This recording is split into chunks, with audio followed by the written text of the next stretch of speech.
Hello everybody, this is Shivam Rajput back again with a new video on a video series of CSIR and JR for Sciences. So in this video, I'm going to talk about the latest update on CSIR June 2021 exam, and at the end of the video, we'll see the current strategy for CSIR exams. Okay, so from couple of weeks, I'm getting lots of questions regarding the same, regarding the exam date, and finally answer आ चुका है. Okay, so few days back मैंने कुछ 2-3 दिन पहले मैंने call किया था NTA, जो कि नेशनल टेस्टिंग एजेंसी है, जो कंडक्ट कराते हैं CSIR एग्ज़ाम्स को. तो वहाँ से उन्होंने बताया कि जो भी डेट्स होते हैं, ये सारे डेट्स एग्ज़ाम के रिज़ल्ट के, ये सारे डेट CSIR HRDG ही फैसले करती है. ओके, फिर मैंने CSIR को कॉल किया तो उन्होंने फ़ोन नहीं उठाया. इवन मैंने मेल भी किया था, nobody received my phone और मेल, और उधर से कुछ रिप्लाई नहीं आया. देन फाइनली ये CSIR के जो ट्विटर हैंडल है उससे ये मैसेज आया. So the message is due to the uncertainties posed by pandemic, the CSIR NET exam is likely to be deferred to at least the middle of July 2021.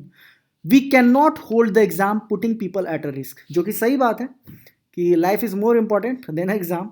Okay, so अब एक चीज़ तो clear है कि जुलाई middle यानी 15 जुलाई तक ये नहीं होने वाला, राइट?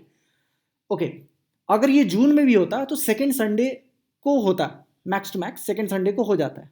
ओके, अब चूंकि जुलाई में सेकेंड संडे 11 जुलाई को पड़ता है, जो कि मिडिल ऑफ जुलाई से पहले है, राइट? तो अब जो न्यू डेट होगा that will be third Sunday, और थर्ड संडे कब है? 18 जुलाई. So 18 July will be the expected date for next CSIR exam. Okay, एक चीज़ और याद रखो कि अभी 18 जुलाई, आज तारीख है 21 अप्रैल, यानी 21 अप्रैल से 18 जुलाई में अभी अराउंड 90 डेज है. 90 डेज कैसे? क्योंकि बीच में मई का मंथ 31 डेज का होता है, सो उसको काउंट करके around 90 days we have, and that is a quite sufficient time to crack CSIR exam. I will tell you how later. एक चीज़ और याद रखो, जो पिछली बार नवंबर में एग्जाम हुआ था वो एक्चुअली में जून का एग्जाम को ही नवंबर में लिए थे, और उस पेपर पे भी लिखा हुआ था कि जून एग्जाम नवंबर में जो कंडक्ट हुआ था. और इस बार जो एग्जाम होने वाला था जून में वो एक्चुअली दिसंबर वाला होने वाला था, जो कि यहाँ से हमको पता चल सकता है. अब देखो यहाँ देखो क्या लिख रहा है, ये UGC नेट का एग्जाम है, इसको भी NTA कंडक्ट कराती है. Okay, same national testing agency. यहाँ भी देखो लिख रहा है postponement of UGC NET December 2020 cycle, जो कि मई 2021 में होने वाला था, यानी दिसंबर का एग्जाम होने वाला था, ये भी पोस्टपोन हो चुका है. और यहाँ ये लोग डेट को बताए नहीं है, यहाँ सीधे लिख रहा है the revise date for UGC NET December 2020 cycle will be announced 15 days before the exam.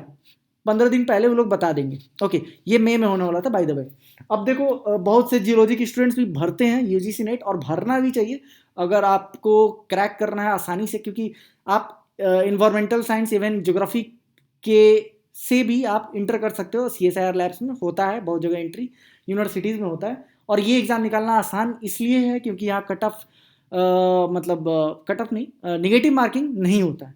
तो CSIR में निगेटिव मार्किंग है, यहाँ कोई निगेटिव मार्किंग नहीं है. So it's easy to crack to join any institute, और पैसा लगभग ही सेम है, लगभग सेम है, थोड़ा ग्रांट टू ग्रांट में डिफरेंट है. I will make a separate video on this. Okay, so now strategy क्या होनी चाहिए. अब देखो, अभी जो भी एग्जाम देने वाला है वो 3 तरह के स्टूडेंट हो सकते हैं. एक तो वो जो कि करेंटली मास्टर्स में है, थर्ड सेमेस्टर फोर्थ सेमेस्टर में आकर ही लोग सीरियस होते हैं. ओके, तो या तो वो ऐसे स्टूडेंट्स होंगे जो थर्ड सेमेस्टर या फोर्थ सेमेस्टर में होंगे. एक वैसे होंगे जो फ्रेशर हैं. फ्रेशर कहने का मतलब कि उन्होंने मास्टर्स कंप्लीट कर चुका है एंड उनके अभी सिर्फ 1 साल बीते हुए हैं, 6 मंथ से 1 साल बीते हुए हैं. They are freshers, under freshers category. Experience वैसे लोग हैं जो कि 1 साल से ज़्यादा. ओके, 1 साल से ज़्यादा करने का मतलब MSc में भी उन्होंने 1 या 2 बार अटैम्प्ट दिया ही होगा, और जब वो फ्रेशर थे तो उस समय भी 1-2 बार दिया ही होगा. तो उनके पास 4-5 बार का अटैम्प्ट हो चुका है. So they are experienced. Okay, experience मतलब अभी वैसे एक्सपीरियंस होंगे जो 2018 में जिनका मास्टर्स कंप्लीट हुआ होगा, 2019 में कंप्लीट हुआ होगा. They are now under experience category. Okay, so जो मास्टर्स वाले स्टूडेंट हैं, नो डाउट उनका अभी तो मास्टर कंप्लीट नहीं हुआ है, तो मास्टर का सिलेबस तो छोड़ो, अभी CSIR का सिलेबस तो बहुत बड़ा है. ओके, तो उनके सिलेबस कंप्लीट नहीं हुए हैं, लेकिन उनको भी देना चाहिए एग्जाम, क्योंकि उससे एक्सपीरियंस मिलेगा, कुछ नॉलेज मिलेगा. सो आप बेटर वैसे सब्जेक्ट्स को चुनो जो आपके मास्टर्स के सिलेबस में भी है. हम अब ये नहीं बोलेंगे कि आप एट द एंड मास्टर्स की पढ़ाई छोड़कर ओशनोग्राफी एटमॉस्फेरिक साइंसेस करने लगो, आप जियोलॉजी ही पढ़ो। वैसे चैप्टर्स को चुनो जो कि CSIR में भी बहुत ज़्यादा मार्क्स कैरी करते हैं, जियोमोर्फोलॉजी, जियोटेक्टोनिक्स, सेडिमेंट्री, इग्नियस, बहुत से ऐसे चैप्टर्स हैं, राइट। सो वैसे चैप्टर्स को चुनो जो कि CSIR में भी बहुत ज़्यादा मार्क्स में आ रहे हैं, at the same time easy भी है, ओके ठीक है। वैसे चैप्टर्स को चुनो, तुमको आसानी से मार्क्स स्कोर हो जाएंगे। अभी तुम्हारे लिए ओशनोग्राफी, एटमॉस्फेरिक और प्लेनेटरी नहीं है।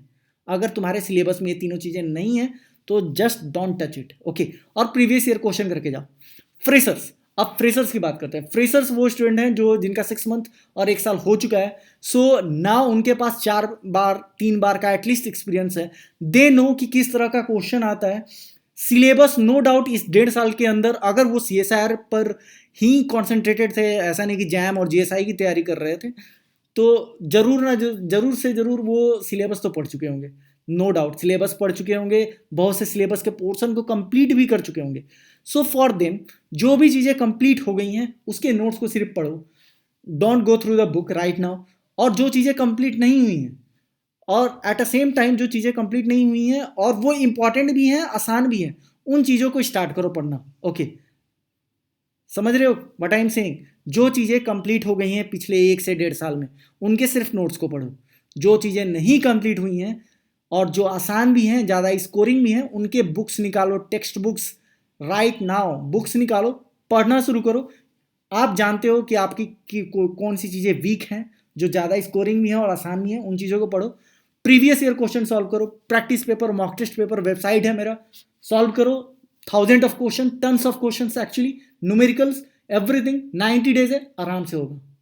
अब आते हैं एक्सपीरियंस वाले। सबसे ज़्यादा अगर किसी को बर्डन है तो ये एक्सपीरियंस वाले लोगों का है। मतलब अभी देखो ना, गेट का एग्ज़ाम, इस पर बात करेंगे बाद में, GSI, बार्क, सब चीज़ होल्ड पर है। All we have is CSIR। उनको एनी हाउ करना है, लड़कों तो करना ही है क्योंकि परिवार की जिम्मेदारी होती है। लड़कियों के केस में मतलब फैमिली वाले शादी के लिए प्रेस करते रहते हैं। सो ये सारी चीज़ें बहुत ही ज़्यादा लाइक अभी ऐसा मोमेंट है ना कि एक तो भारी अनएम्प्लॉयमेंट है और कैसे भी चाहिए, तो उनके लिए ऑल आई वांट टू से इज कि अगर आप पहले से ही CSIR पे फोकस थे, दैट मीन्स आप सिलेबस को पढ़ चुके होगे, आप बहुत से पोर्शन को कंप्लीट कर चुके होगे।